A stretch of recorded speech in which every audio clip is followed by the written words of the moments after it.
咁咧，既有製茶如物品飲嘅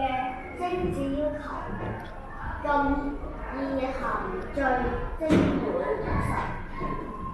不斷追求個人品性，積極向上，兼有茶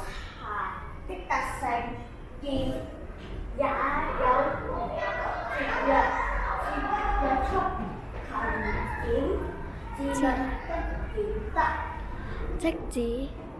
使飲茶人具有內斂律自己的